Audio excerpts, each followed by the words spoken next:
The Martyrdom of Saints Timothy and Maura.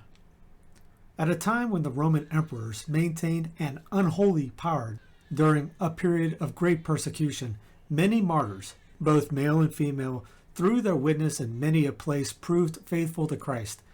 In those years, there was a blessed Timothy of the Pagan countryside, who held the honorable position of a reader, for he was fervent in the faith and interpreted the holy books for the people. He devoted himself to persuading many to convert from paganism to the Lord. On account of this, he was brought to the magistrate of the Thebaid, called Arianus. This happened soon after he had consummated his marriage.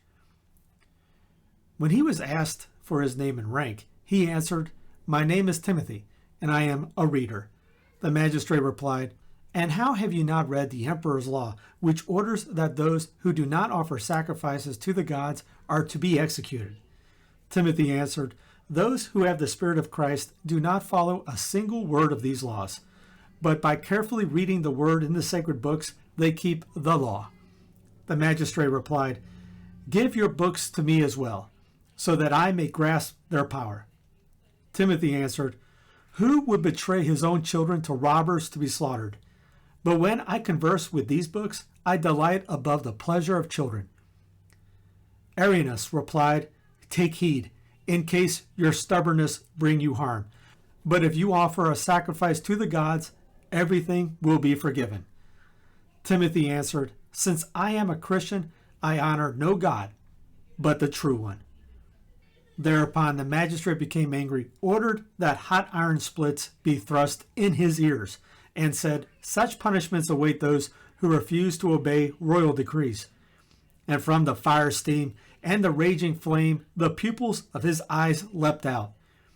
Then he ordered that his ankles be tied to a wheel, and having tied his hands behind him, he had a cloth put in his mouth and had him hanged upside down.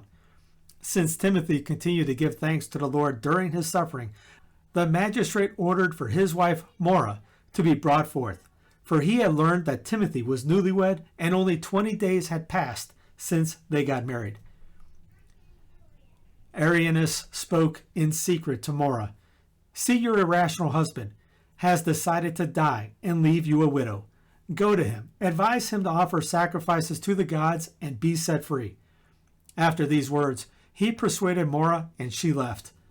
The crying Maura started wooing the saint with words, but Timothy saw through her schemes and loathsomely replied, "Truly, after you left the house, you have conspired with the devil.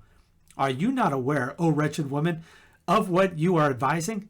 Instead, you should die together with me for Christ and live unto eternity." Through the martyr's words, Maura came immediately to her senses. She returned to the magistrate exclaiming, "O tyrant, place me beside my most God-loving husband, because we are both Christian and choose to die for Christ." The magistrate ordered her hair to be pulled out and the fingers on which she wore rings cut off and thrown away.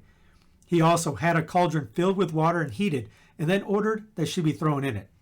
Seeing her rejoicing as if in a bath, Arianus stood up and approached, and thinking that the cauldron was not properly heated, told her, "Pour some of the water over my hands."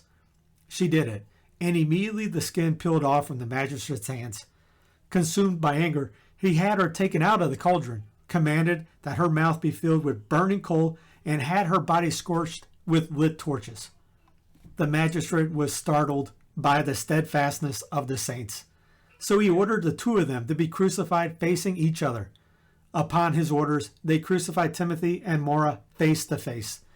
There they remained on the crosses alive for 9 days, for the servants of lawlessness did nothing else to help them die more quickly, but only bound them to the crosses. Both husband and wife reassured each other to endure with encouraging words whilst they remained capable of speaking. When Maura is said to have been tempted, she addressed Timothy, "Pray, my lord, for the devils exhaust me with foul words and apparitions." Upon Timothy's fearful prayers, the evil delusional force of the enemy pulled back, and the angels showed Maura, who appeared to be in a state of ecstasy, the joy she was to receive. As they revealed the exceeding and awesome glory, the angels cried, This is the glory of your husband, for he became your guide to salvation." Maura narrated everything she saw to her husband. Many people were present, including her mother together with Timothy's father, who was a priest. When Timothy and Maura could no longer speak, they continued to pray in their minds and by moving their lips. And so they delivered their souls, giving thanks to the Lord, to whom be glory and honor, now and ever, and unto the ages of ages. Amen.